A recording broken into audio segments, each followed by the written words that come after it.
जय हिंद दोस्तों, स्वागत करते हैं आपका हमारे इस नए वीडियो में।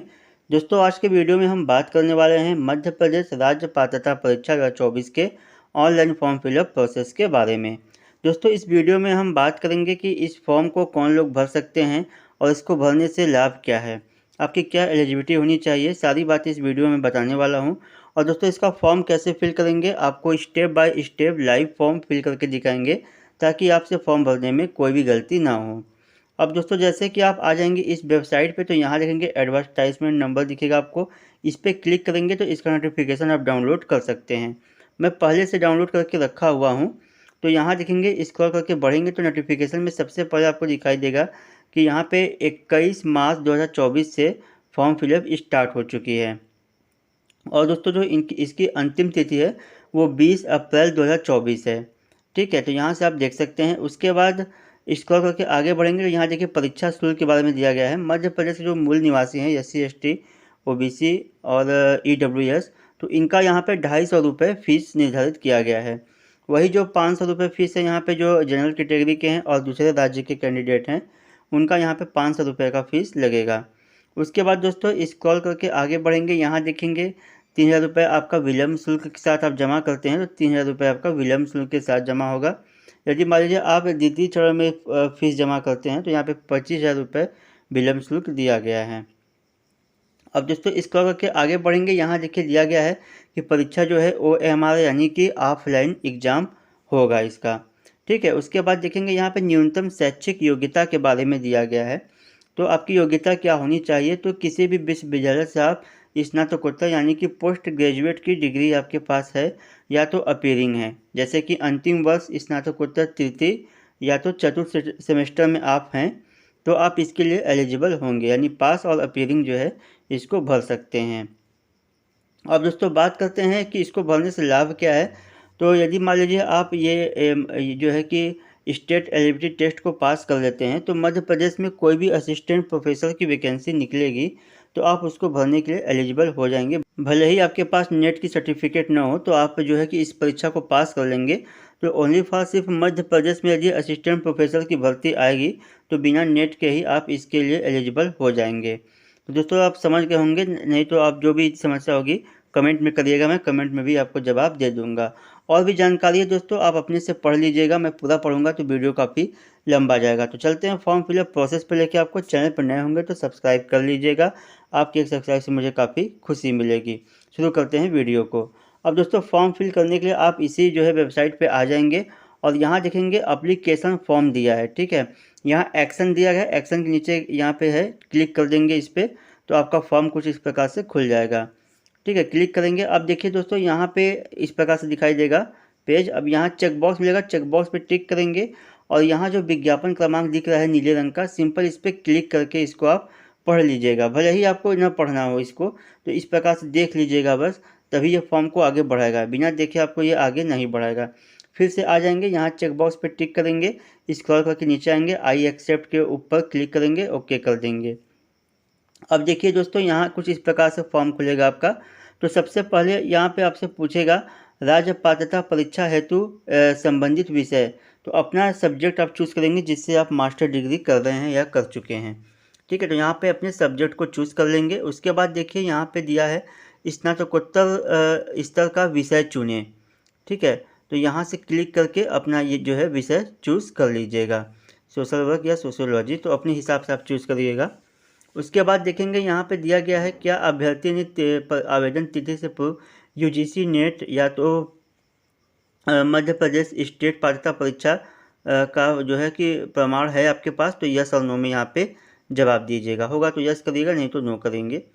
ठीक है, उसके बाद देखेंगे न्यूनतम शैक्षिक योग्यता का विवरण यहाँ पे दिया गया है, तो सेलेक्ट के ऑप्शन पर क्लिक करेंगे। क्या आप स्नातकोत्तर परीक्षा उत्तीर्ण कर चुके हैं, यदि पास होंगे तो ऊपर वाला क्लिक कीजिएगा, यदि अपीयरिंग है तो नीचे वाला यहाँ पे चूज़ कर लीजिएगा। मैं पास हूँ तो ऊपर वाला सेलेक्ट कर रहा हूँ। उसके बाद दोस्तों देखेंगे यहाँ पे क्या अभ्यर्थी PhD की उपाधि धारक है, आप PhD किए हैं तो यहाँ पे यस नो में जवाब देंगे। यदि हाँ तो यहाँ पे देखिए आप नो करेंगे तो ये सब ब्लर हो जाएगा, इसको भरने की आवश्यकता नहीं होगी। ठीक है, उसके बाद देखेंगे व्यक्तिगत विवरण, तो यहाँ पे आपको अभ्यर्थी का नाम यानी प्रथम नाम यहाँ पे अपना लिखेंगे आप, पहला नाम। ठीक है। उसके बाद देखेंगे यहाँ अभ्यर्थी का मध्य नेम, कोई मध्य नेम होगा तो लिखिएगा।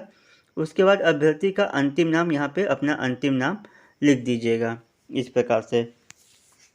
अब दोस्तों यहाँ अभ्यर्थी की जन्म तिथि, तो यहाँ से अपनी डेट ऑफ बर्थ को चूज़ कर लेंगे कैलेंडर के माध्यम से। यहाँ पे ईयर पे क्लिक करके ईयर चूज़ कर लीजिएगा, उधर मंथ पे क्लिक करके मंथ को चूज़ कर लीजिएगा, यहाँ से डेट को। ठीक है। उसके बाद दोस्तों यहाँ देखेंगे पिता का नाम, तो यहाँ पे पिताजी का नाम अपनी फिल करिएगा। मैं डेमो तौर पे भर रहा हूँ, जो कि रियल नहीं है, बस आपको समझाने के लिए। अब देखेंगे यहाँ पे अपना जेंडर आप चूज़ कर लेंगे अपने अकॉर्डिंग। यहाँ माता जी का नाम पूछेगा तो अपने माता जी का नाम फिल कर दीजिएगा। ये भी मैं डेमो तौर पे ही भर रहा हूँ। ठीक है। उसके बाद देखिए यहाँ पे दिया है विवाह से संबंधित विवरण, तो यहाँ पे यदि क्या अभ्यर्थी विवाहित है तो यहाँ पे यस नो में आप जवाब देंगे। नो करेंगे तो इधर की जानकारी आपका ब्लर हो जाएगा। यदि मान लीजिए आप यस करेंगे तो जानकारी आपको देनी पड़ेगी। जैसे देखिए यहाँ पे यस करेंगे, यहाँ पत्नी का नाम देना पड़ेगा, कितने बच्चे हैं, ये सब वगैरह वगैरह यहाँ भरना पड़ेगा। तो अपने अकॉर्डिंग यहाँ पे यस नो में जवाब दीजिएगा। अब दोस्तों देखिए मूल सूचना का विवरण है, तो यहाँ पे क्या अभ्यर्थी मध्य प्रदेश का मूल निवासी है, तो यहाँ पे अगर आप निवासी होंगे तो यस करिएगा, नहीं तो नो करिएगा। ठीक है। जैसे मान लीजिए आप वहाँ के निवासी हैं और यहाँ पे यस कर देते हैं, तो यहाँ से आप अपनी कैटेगरी चूज़ करेंगे, जनरल है, SC ST OBC हैं, EWS हैं, तो अपने अकॉर्डिंग यहाँ पे आपको चूज़ करना पड़ेगा। यदि मान लीजिए आप दूसरे स्टेट के होंगे तो नो कर दीजिएगा। अब यहाँ पे देखिए पूछ रहा है क्या अभ्यर्थी, यहाँ पे ये सब ब्लर रहेगा। उसके बाद अब देखिए दिव्यांगता का विवरण आगे मिलेगा आपको, तो क्या अभ्यर्थी 40% दिव्यांग है, तो यहाँ पे ये होंगे, तो यहाँ पे यस नो में आप जवाब दीजिएगा। यदि मान लीजिए आप यस करेंगे तो यहाँ पे आपको अपनी दिव्यांगता की जानकारी देनी पड़ेगी। जैसे यहाँ यस करते ही देखिए किस प्रकार का दिव्यांगता है, तो ये सब आप अपने अकॉर्डिंग चूज़ कर लीजिएगा दिव्यांग कैंडिडेट होंगे तो, नहीं तो नो करके आगे बढ़िएगा।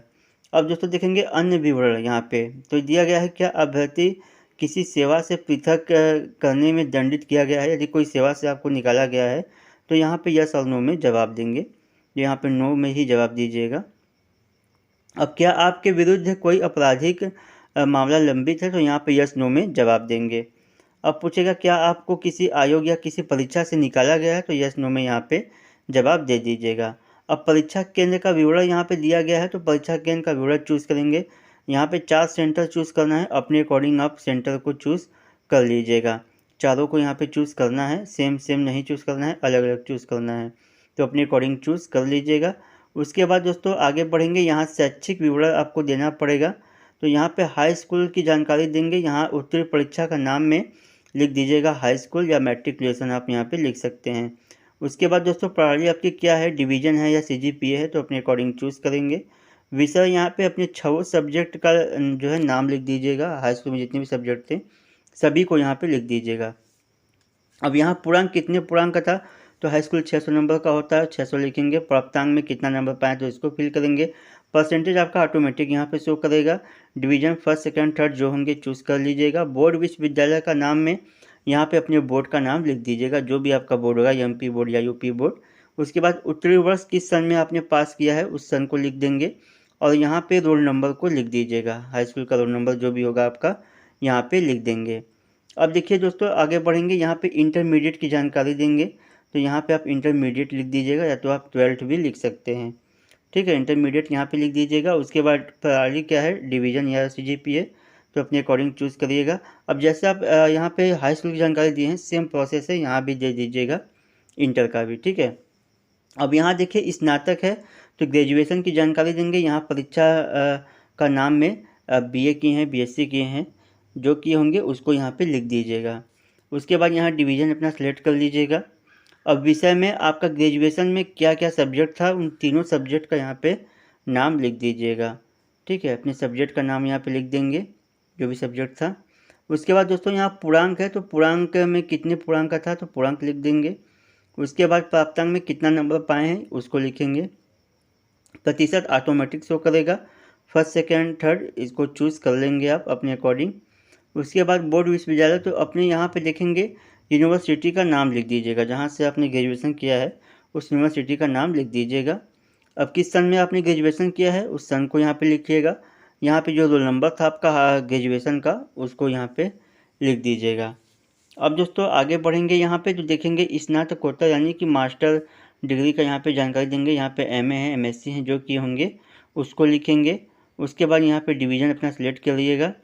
यहाँ आपका सब्जेक्ट पहले से ही रहेगा सेलेक्ट, ठीक है, क्योंकि आप आगे ही चूज़ कर चुके हैं। इसके बाद यहाँ पे कितने पूर्णांक का था आपका मास्टर डिग्री, वहाँ पे लिख देंगे कितना नंबर आप पाए हैं पोस्ट ग्रेजुएशन में, उसको यहाँ पे लिखेंगे। परसेंटेज आपका ऑटोमेटिक यहाँ पे शो हो जाएगा, किस सन में पास किए हैं। यहाँ पे फर्स्ट है सेकंड है उसको चूज़ करेंगे। किस विश्वविद्यालय से पढ़े हैं उसको यहाँ पे लिख देंगे। कितने सन में पास किए हैं उसको यहाँ पे लिख दीजिएगा और यहाँ पे रोल नंबर को लिख दीजिएगा। अब दोस्तों आगे बढ़ेंगे। यहाँ पे लिखने के बाद देखेंगे वर्तमान पता पत्राचार हेतु है, तो यहाँ पे राज्य पे क्लिक करके अपने स्टेट को सिलेक्ट कर लीजिएगा। उसके बाद यहाँ अपने ज़िले का नाम लिख दीजिएगा, जो भी आपका ज़िला होगा। अब लिखेंगे यहाँ पे पता दिया गया है पूरा पता, तो यहाँ पे जितना भी आपका पता होगा विलेज पोस्ट वगैरह जो भी होगा पूरी पता यहाँ पे फिल करिएगा। यहाँ पे पिन कोड नंबर एंटर कर दीजिएगा अपने क्षेत्र का, जो भी पिन कोड होगा। और यहाँ पे देखेंगे लैंडमार्क, तो यहाँ पे लैंडमार्क को लिख दीजिएगा, जो भी आपका लैंडमार्क होगा। उसके बाद ऊपर का पता दोस्तों आपका परमानेंट होगा, तो यहाँ पे चेक बॉक्स मिलेगा, चेक बॉक्स पे टिक करेंगे तो ऊपर का पता इसमें ऑटोमेटिक फिल हो जाएगा। अब यहाँ देखेंगे चूज़ फाइल पे क्लिक करके फ़ोटो अपलोड करेंगे, जो कि 20 से लेके 100 KB के बीच की होगी, ठीक है। सिग्नेचर भी आपका 10 से लेके 100 KB के बीच का होगा, तो यहाँ पे चूज़ फाइल पे क्लिक करके चूज़ कर लीजिएगा। अब दोस्तों यहाँ पे देखिए आप फ़ोटो चूज़ कर लेंगे, यहाँ चेक बॉक्स मिलेगा, चेक बॉक्स पे टिक करिएगा। उसी प्रकार से यहाँ सिग्नेचर के नीचे भी चेक बॉक्स पे टिक कर लीजिएगा। अब यहाँ पे देखिए मोबाइल नंबर यहाँ पे एंटर करेंगे, यहाँ पे ईमेल आईडी एंटर कर देंगे। उसके बाद ऊपर चेक बॉक्स मिलेगा, चेक बॉक्स पे टिक करेंगे। ये जो वेरिफिकेशन कोड है इसको 8 में से 3 जाएगा, उसको लिख के, ठीक है। उसके बाद यहाँ पे नेक्स्ट करके आगे बढ़िएगा। दोस्तों जैसे ही आप देखेंगे नेक्स्ट करेंगे तो कुछ पॉपअप आएगा जिसमें कि आपकी सारी जानकारी दिखाई दी जाएगी। ओके कर दीजिएगा। ओके करने के बाद जो है पेज लोडिंग लेगा इस प्रकार से। अब देखेंगे आपका जो है पेज दिखाई देगा, जो आपने अभी भी फिल किया है सब चीज़ को पढ़ लीजिएगा, सब सही है कि नहीं, ठीक है। उसके बाद नीचे बढ़ेंगे, यहाँ प्रोसीड टू पेमेंट के ऑप्शन पर क्लिक करेंगे, ठीक है। प्रोसीड टू पेमेंट करेंगे तो यहाँ देखेंगे आपको पेमेंट का गेटवे मिलेगा। तो यहाँ पे नेट बैंकिंग है, डेबिट कार्ड है, यूपीआई है, जिससे भी आसान होगा सूटेबल होगा उसको सेलेक्ट करके आप पेमेंट कर देंगे। आपको रिडायरेक्ट करेगा ये प्रिंट आउट के लिए, प्रिंट आउट आप ले लेंगे तो आपका 100% फॉर्म कंप्लीट हो जाएगा। तो आशा करूँगा दोस्तों वीडियो समझ में आपको आई होगी, तो वीडियो को लाइक करना नहीं भूलिएगा।